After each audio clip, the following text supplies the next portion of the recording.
नमस्कार दोस्तों, आज हम बात करने वाले हैं एक ऐसे टॉपिक के बारे में जो हमारी इकोनॉमी को काफ़ी इम्पैक्ट करता है, गुड्स एंड सर्विसेज टैक्स यानी जीएसटी। तो सबसे पहले जानते हैं जीएसटी क्या है। जीएसटी एक वैल्यू एडेड टैक्स है जो ज़्यादातर गुड्स और सर्विसेज पर लगता है जो डोमेस्टिक कंजम्पशन के लिए बेचे जाते हैं। ये टैक्स कंज्यूमर्स को पे करना पड़ता है, लेकिन गवर्नमेंट को बिजनेसेस रिमिट करते हैं। अब जानते हैं जीएसटी के कुछ मेन फीचर्स के बारे में। पहले मैन्युफैक्चरिंग या सेल पर टैक्स लगता था, लेकिन जीएसटी सप्लाई पर लगता है। पहले ओरिजिन बेस्ड टैक्सेशन होता था, अब डेस्टिनेशन बेस्ड है। यह ड्यूअल जीएसटी है, जिसमें सेंटर और स्टेट्स दोनों टैक्स लगाते हैं। सेंटर का टैक्स सेंट्रल जीएसटी सीजीएसटी और स्टेट्स का टैक्स स्टेट जीएसटी एसजीएसटी कहलाता है। इंपोर्ट ऑफ गुड्स और सर्विसेज को इंटरस्टेट सप्लाईज माना जाएगा और आईजीएसटी के साथ कस्टम्स ड्यूटीज भी लगेंगी।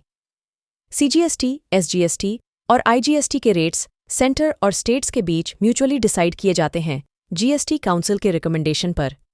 इनिशियली जीएसटी 4 रेट्स पर लगता था, 5%, 12%, 16% और 88%। ये रेट्स जीएसटी काउंसिल डिसाइड करती है। अब बात करते हैं जीएसटी से आए रिफॉर्म्स के बारे में। सेंट्रल और स्टेट टैक्सेस को सिंगल टैक्स में अमलगमेट करके एक कॉमन नेशनल मार्केट बनाया गया। जीएसटी ने डबल टैक्सेशन का इफेक्ट काफ़ी कम कर दिया। कंज्यूमर्स के लिए ओवरऑल टैक्स बर्डन कम हुआ। इंडियन प्रोडक्ट्स अब ज़्यादा कम्पिटिटिव हैं डोमेस्टिक और इंटरनेशनल मार्केट्स में। जीएसटी का ट्रांसपेरेंट और सेल्फ पुलिसिंग कैरेक्टर एडमिनिस्ट्रेशन को ईजी बनाता है। अब जीएसटी के एडवांटेजेस समझते हैं।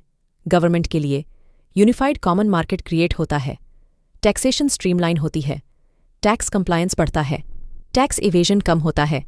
ओवरऑल इकोनॉमी के लिए सर्टेनिटी आती है, करप्शन कम होती है, सेकेंडरी सेक्टर को बूस्ट मिलता है, पॉवर्टी इरेडिकेशन में मदद मिलती है। ट्रेड एंड इंडस्ट्री के लिए सिंपलर टैक्स रिजीम बनता है, मल्टीप्लिसिटी ऑफ टैक्सेस कम होती है, डबल टैक्सेशन एलिमिनेट होता है। एक्सपोर्ट्स के लिए टैक्सेस न्यूट्रलाइज होते हैं।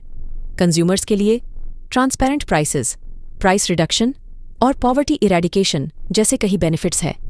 स्टेट्स के लिए टैक्स बेस एक्सपैंड होता है, इकोनॉमिक एम्पावरमेंट मिलती है, इन्वेस्टमेंट्स एनहांस होते हैं, कंप्लायंस इंक्रीज होता है। जीएसटी के कुछ चैलेंजेस भी हैं। एससीजीटी और CGST input credit cross utilize नहीं की जा सकती। मैन्युफैक्चरिंग स्टेट्स को रेवेन्यू लॉस होता है। स्टेट्स की फिस्कल ऑटोनॉमी कम होती है। बैंक्स और इंश्योरेंस कंपनीज को मल्टीपल रजिस्ट्रेशंस की ज़रूरत पड़ती है। तो दोस्तों, जीएसटी एक पॉजिटिव स्टेप है इंडियन इकोनॉमी को इनफॉर्मल से फॉर्मल इकोनॉमी में शिफ्ट करने के लिए। हमें उन ग्लोबल इकोनॉमी से सीखना चाहिए जिन्होंने जीएसटी पहले इम्प्लीमेंट किया, ताकि हम अपने चैलेंजेस को ओवरकम कर सकें। अगर आपको यह वीडियो पसंद आई हो तो लाइक और शेयर ज़रूर करें और ऐसे ही इन्फॉर्मेटिव वीडियोस के लिए हमारे चैनल को सब्सक्राइब करना न भूलें।